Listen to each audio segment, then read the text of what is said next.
오늘은 에스겔 24장 15절에서 21절까지 말씀 묵상합니다. 24장 15절에서 21절까지 말씀 있습니다. 여호와의 말씀이 또 내게 임하여 이르시되 인자야, 내가 너의 눈에 기뻐하는 것을 한번 쳐서 빼앗으리니 너는 슬퍼하거나 울거나 눈물을 흘리거나 하지 말며 죽은 자들을 위하여 슬퍼하지 말고 조용히 탄식하며 수건으로 머리를 동이고 발에 신을 신고 입술을 가리지 말고 사람이 초상집에서 먹는 음식물을 먹지 말라 하신지라.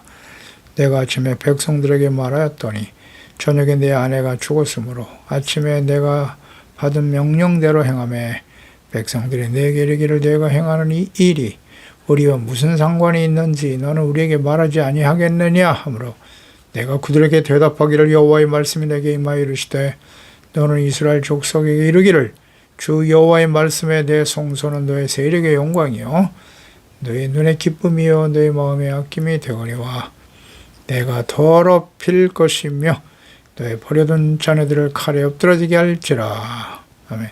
성소의 영광과 주의 백성을 버리시는 하나님. 녹스로 쓸모없는 가마, 살인을 일삼는 패역한 예루살렘의 모습입니다.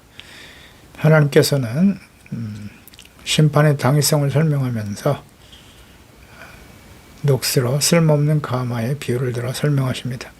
죄를 버리지 않고 회개하지 않음으로 인해서 하나님의 공의의 심판을 받을 수밖에 없는 상태가 되었습니다. 더 이상 소망이 없는 상태이죠. 소망은 오직 회개하고 하나님께 돌아와 죄를 용서받고 어렵다함을 얻고 의가 회복되는 겁니다. 하나님과의 관계 회복, 이것이 유일한 소망이에요. 하나님의 인내가 끝난 상태라고 봐야죠. 그래서 하나님께서 패역무도하고 하나님의 말씀에 무지하며 제멋대로 행동하며 거룩함을 상실한 죄 백성들에 대한 분노의 심판을 말씀하십니다. 죄에 대한 하나님의 보응이죠. 범죄하는 죄 백성들을 오랫동안 참으셨어요. 회개하고 돌이킬 것을 끊임없이 선자를 보내 책망하셨고 권면하셨으나 듣기를 거부하죠. 고의적으로 범죄하는 자들을 방임하시고 결국 심판에 이르게 하십니다. 이미 성경과 역사를 통해서 충분히 말씀하셨기 때문에 직접 경험하도록 하시는 것임을 명심해야 합니다. 스스로 깨닫고 돌이키기를 기다리시는 하나님이세요. 하나님은 억지로 회개할 수 있도록 이끌어 가시지는 않아요. 말씀에 대한 태도, 어떻게 스스로 깨닫고 돌이킬 것인가, 말씀에 대한 태도로서 그 책임도 본인이 감당하는 것입니다. 16절에 내 눈에 기뻐하는 것을 한번 쳐서 내가 빼앗을 것이다. 너는 슬퍼하거나 울거나 눈물을 흘리지 말라. 이렇게 말씀하시네요. 눈에 기뻐하는 것을 빼앗을 것이다. 기뻐하는 것, 히브리의 마하드, 마하맛, 기쁨의 뜻이나 특히 사랑과 욕망의 대상을 가리키는 단어이기도 한데요. 여기서는 에스겔의 아내를 가리키는 것입니다. 한번 쳐서 빼앗을 것이다. 치다 히브리어의 마게파, 질병 또는 재앙으로 친다는 의미고요. 갑작스러운 죽음을 의미하는 단어이기도 해요.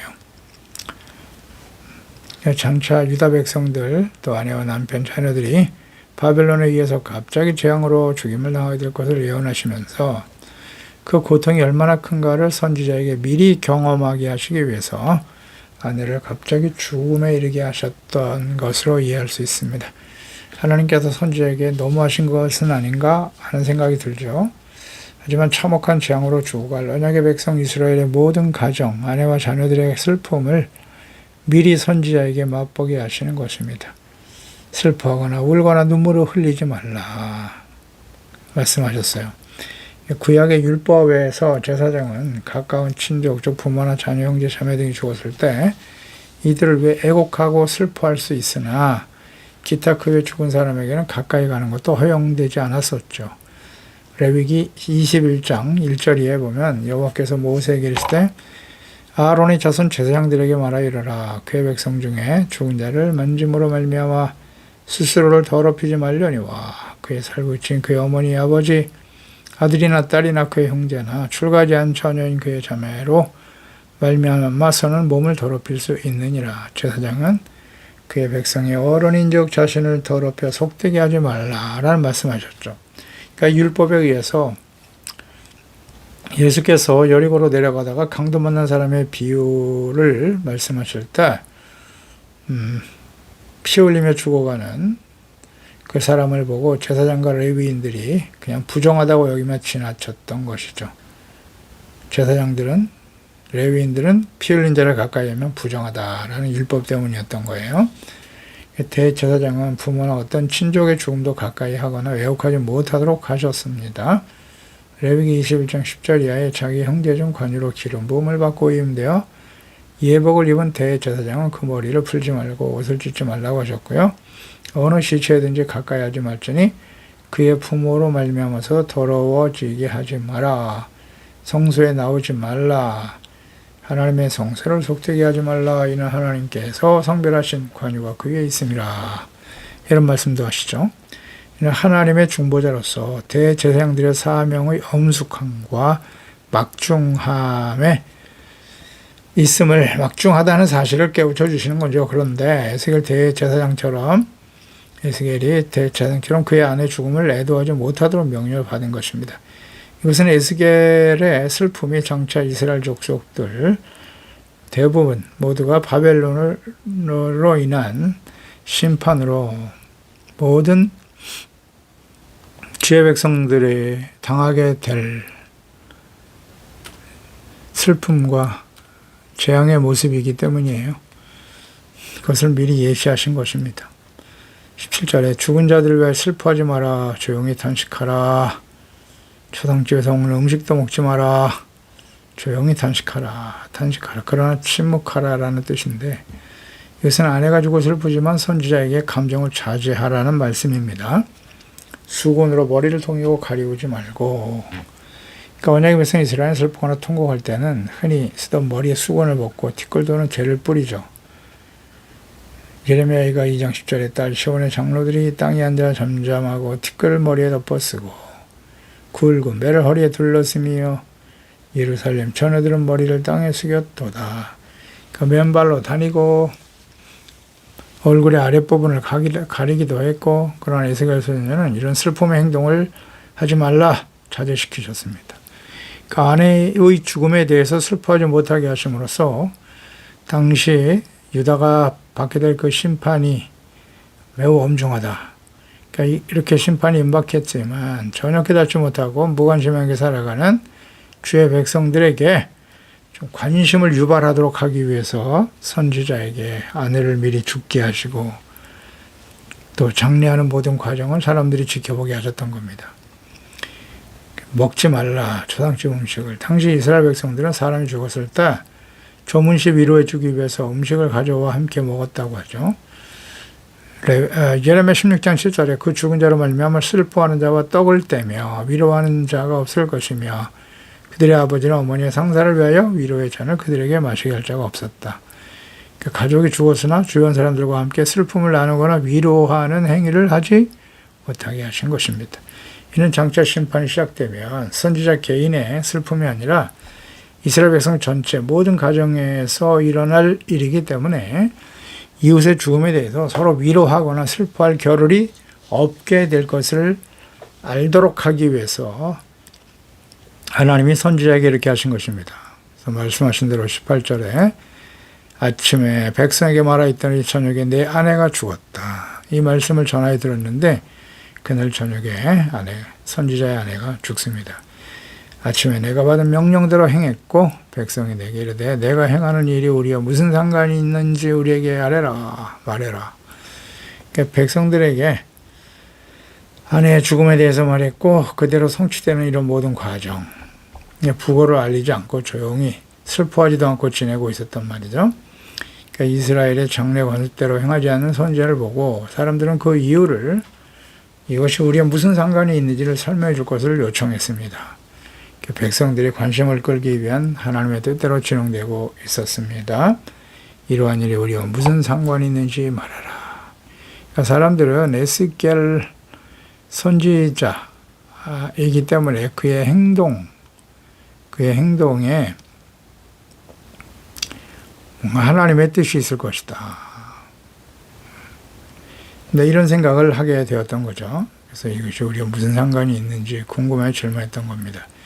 그러니까 하나님께서는 선지자들에게 말씀만을 전하 가르치는 것이 아니라 저런 선지자들의 일상에서 일어난 일들과 모든 행동을 통해서 하나님의 뜻을 전달하시거나 교훈을 얻게 하십니다.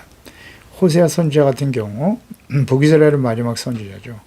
부정한 여인 고멜을 아내로 맞아들이게 하십니다. 자녀도 낳으라고 하십니다. 계속해서 이 아내는 가출하고 간음하고 그 여인을 다시 아내로 맞아들이도록 하셨습니다. 그러니까 우상숭배의 유명으로 하나님을 멸시하고 고통스럽게 하는 이스라엘을 끝까지 사랑하시는 하나님, 그 하나님의 오래 참으신 사랑, 그 사랑이 어떠한지를 선지자를 통해서 직접 경험하게 하시는 것이었습니다. 긍휼이 없는 심판, 하나님의 이 사랑이 영원한 사랑이긴 하나 악에서 돌이키지 않는 죄 백성들을 그대로 방치하실 수는 없어요. 하나님의 공의입니다. 그래서 하나님의 공의는 재앙과 심판으로 끝내자고 하는 것이 아니라 회복에 언제나 초점을 두고 계시다는 거 우리는 잊으면 안 됩니다. 그래서 하지만 하나님의 공의가 신작될 때는 그건 긍휼 없는 심판이 된다. 그러니까 이스라엘 백성 모든 가정에 일어나게 될 죽음, 슬픔, 비극에 관해 관심을 가지도록 준비시키도록 하기 위해서 하나님의 뜻을 깨닫게 하기 위해서 선지자 아내를 갑자기 하나님께서 죽게 하시고 데려가셨습니다. 뭐 어차피 전쟁, 바벨론에 의해서 전쟁이 일어나면 대부분의 사람들이 죽음에 이르게 될 텐데 그 안에는 미리 적군들의 손에 의해 죽는 것이 아니라 하나님께서 미리 데려가셨다. 그렇죠. 우리 그리스도인들의 죽음, 하나님의 자녀의 죽음은 영원한 삶의 시작이기 때문에 크게 두려워하거나 너무 슬퍼할 필요도 없죠.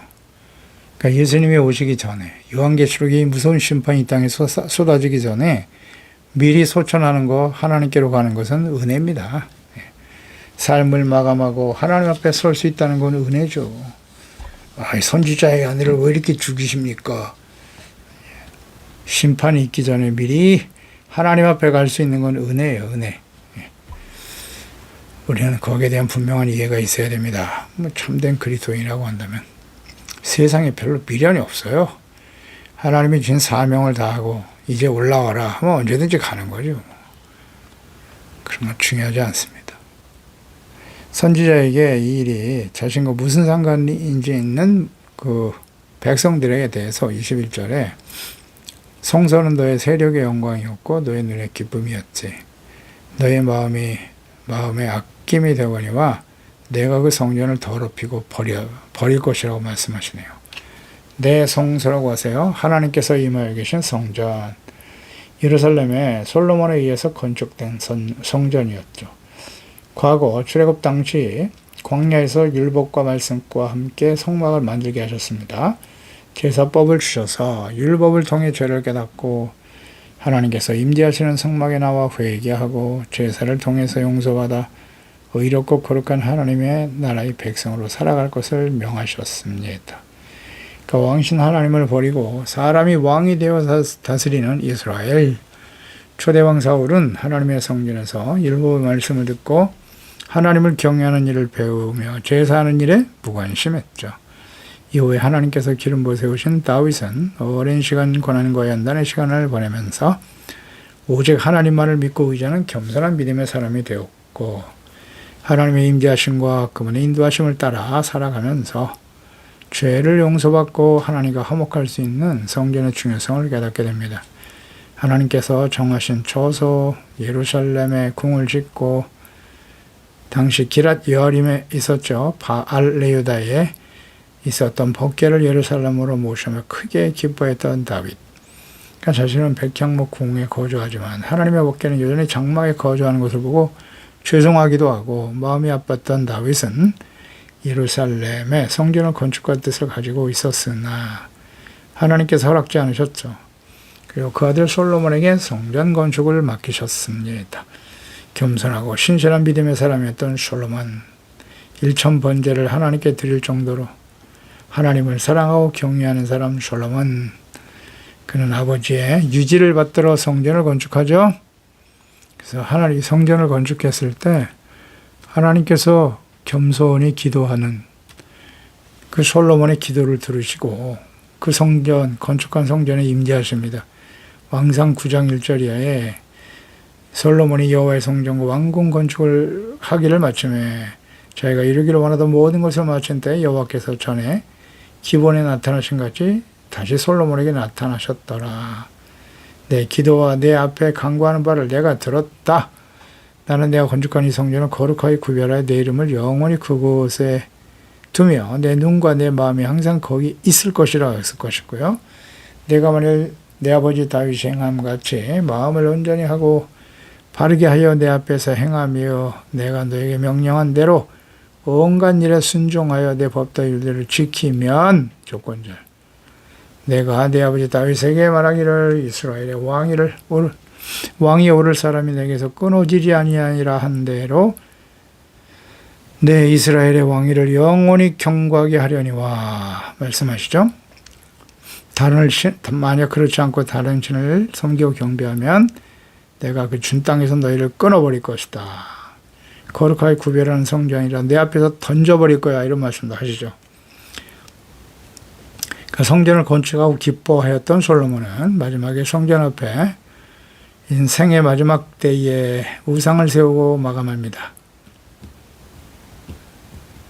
그렇게 지혜로운 솔로몬, 하나님을 경외하고 겸손하기 시작했던 솔로몬이었지만 부와 명예를 누리고 호의호식하며 살게 되니 부패하고 타락하더라. 그래서 10,000명이나 되는 이방 여자들을 아내로 받아들이고 그들은 각각 가져온 우상들을 섬겼어요. 하나님을 버리고. 솔로몬이 말입니다. 그래서 결국 하나님께서는 10지파를 여로보암에게 맡기고 나라가 분열되게 하셨죠.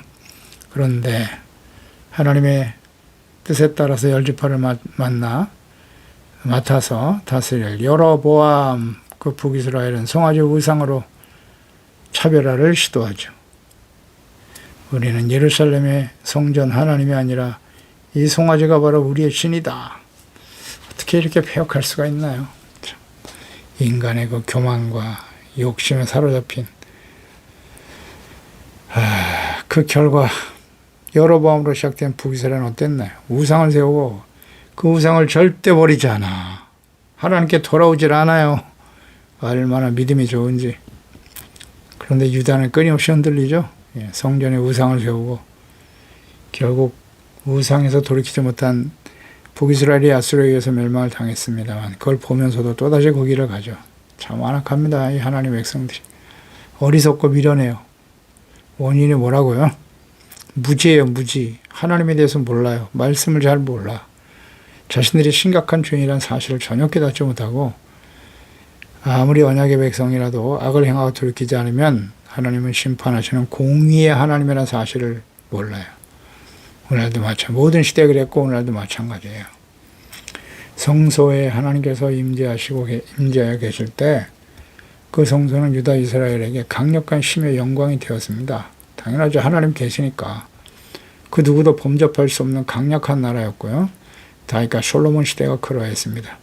그러나 하나님께서 떠나버린 성소는 세력과 영광이 될 수 없습니다. 성로에 거주하시는 마음과 성전, 그런 성로들이 모인 교회 역시 마찬가지예요. 하나님의 거룩하신 임재, 세력과 영광의 의미를 잘 이해해야 합니다. 크고 화려한 성전을 건축하고 세상의 부자와 권력자들이 모인 교회가 세력과 영광을 나타내는 것이 아닙니다. 힘과 영광, 이것은 거룩하신 하나님의 임재하심을 통해서 나타나는 거예요. 교회의 머리가 되신 예수 그리스도께서 임재하시고 친히 다스리시고 그곳에 모인 하나님의 자녀들이 주님의 말씀에 아멘으로 순종하고 의롭고 거룩한 하나님의 자녀로 살아갈 때 주의 영광이 나타나는 겁니다. 힘이 되는 겁니다. 개인도 마찬가지예요. 이제 개인의 성령께서 우리 마음에 거하시는 성전입니다. 개인과 교회, 가정, 착한 행실, 착함, 의로움, 진실함, 빛의 열매와 이어서 성령의 열매가 나타날 때 하나님 아버지와 예수 그리스도께서 그곳에 임재해 계시고 다스리는 개인과 교회가 되어질 때 세력과 영광을 나타낼 수 있는 것입니다. 우린 진짜 그렇게 생각하고 있나요? 일단 목사부터가 그렇게 생각 안 하는 것 같아요. 교회 부흥이라는 명목하에 많은 사람들을 교회로 인도하고 크고 화려한 교회를 짓고 그것이 하나님의 영광이라고 생각해요. 진실로 그런가요? 당시 유다 예루살렘 성전에는 우상이 가득했어요. 하나님이 거기 계실 수 없어요. 하나님이 우상이 있는 성전에 어떻게 계십니까? 하나님이 떠나셨기 때문에 이스라엘은 더 이상 그 성전이 세력과 영광이 될 수 없었던 거죠. 근데 예루살렘 거짓 선지자들은 예루살렘에 성전이 있기 때문에 우린 절대 망하지 않아요. 거짓이죠. 성전을 우상같이 섬기려고 하는 오늘날 교회도 마찬가지죠. 예. 잘 생각해야죠. 묵상해 보세요. 과거의 이스라엘 백성들과 오늘 이 시대의 하나님의 자녀들의 모습이 다를까요? 더 나빠요. 상태가 이 시대는. 노아의 때와 같은 시대였기 때문에 항상 모든 생각과 계획이 악하다고요.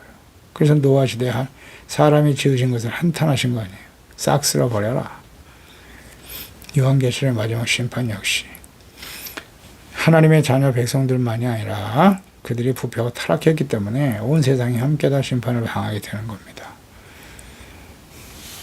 그러니까 너의 눈에 기쁨이고 마음의 아낌이 되었다. 성전이 그랬다는 거예요. 이것은 하나님이 함께 임재하시면서 다스리신 하나님의 나라가 되어질 때 이스라엘은 큰 기쁨이었고 가장 가치 있고 소중한 자들이었음을 또 하나님의 성전이 그렇게 하나님께 나가 예배드리고 기도하고 용서받고 은혜 받는 이것이 가장 큰 기쁨이었어요. 그리고 하나님과 화목하는 것이 행복의 근원이었던 것이죠. 이걸 자랑스럽게 여기며 살았습니다. 그런데 그 성소와 교회 하나님이 임재하시고 예수께서 머리가 되셔 다시는 하나님의 나라 거룩한 백성으로 살아가는 것 이것이 진정 행복이라고 생각하십니까? 하나님의 나라가 이루어질 때 기쁨이 충만하다는 사실 아십니까?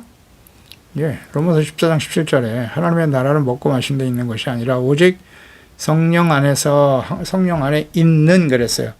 의와 평강과 기쁨 어디에 있다고요? 성령 안에. 성령으로 거듭나고 성령님의 인도하심을 따라 성령은 예수 그리스도의 영이에요. 하나님을 경외케 하시는 영입니다. 지혜의 영이십니다. 하나님을 경외하는 영입니다. 예수 그리스도를 본받고 따르고 진리의 영이시니까 진리의 말씀을 따라 살아가는 그 삶을 통해 다가오는 의와 평강과 희락. 의가 있는 곳에 평안과 기쁨이 있습니다. 악인에겐 평안이 없습니다. 하나님의 나라의 속성이에요. 이 영광스러운 하나님의 성소를 하나님께서 오히려 더럽히실 것이다 이런 말씀하시네요. 모든 이스라엘 자녀들이 죽임을 당한다. 바벨론에 의해서 의가 사라진 곳에는 하나님의 임재하심이 없다. 더 이상 성소가 아니다. 기쁨도 평안도 없습니다. 죄악 가운데 살면서도 평안하라, 성공하라, 축복받아라 거짓말이에요. 그런 일은 없어요. 여기에 속으면 안 됩니다. 하나님의 거룩한 성소를 떠나버린 하나님, 더 이상 하나님의 자녀들에게 영광과 기쁨, 힘이 될 수 없습니다. 인위적인 하나님을 잃어버리니까 어때요?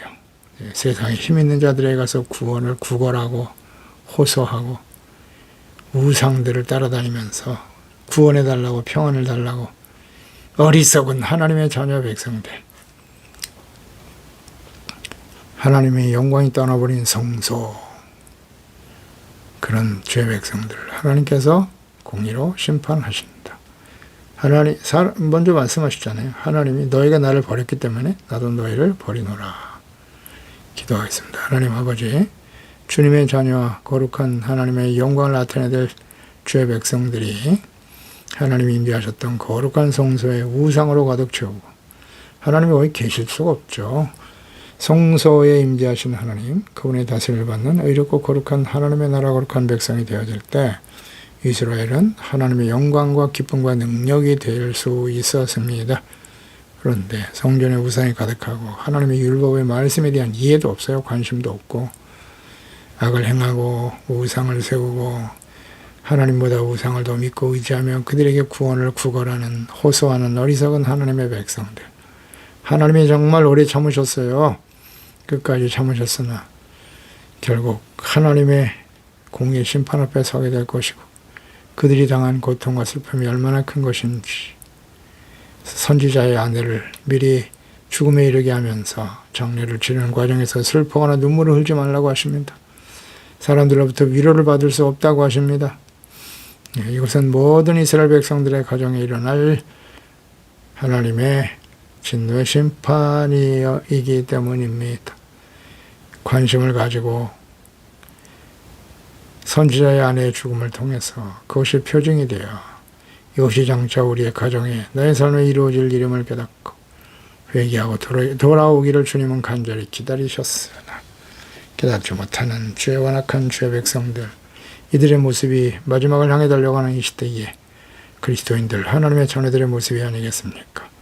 주여 이 말씀을 통해서 우리가 깨달음을 얻고 교훈을 얻어서 두렵고 떨리는 마음으로 하나님을 경외하고 주 예수 그리스도를 사랑하여 그 말씀을 지켜 순종하는 세상에서 부와 권력을 얻는 것이 영광이 아니라 의롭고 진실된 하나님의 자녀로 살아가는 것이 주님의 말씀이 우리 안에 성령님의 인도하심을 따라 착함과 의로움과 진실함의 열매를 맺으며 살아가는 것이 진정한 영광과 기쁨의 행복이 되는 우리 모든 지체와 가족들 자녀들이 되게 하소서.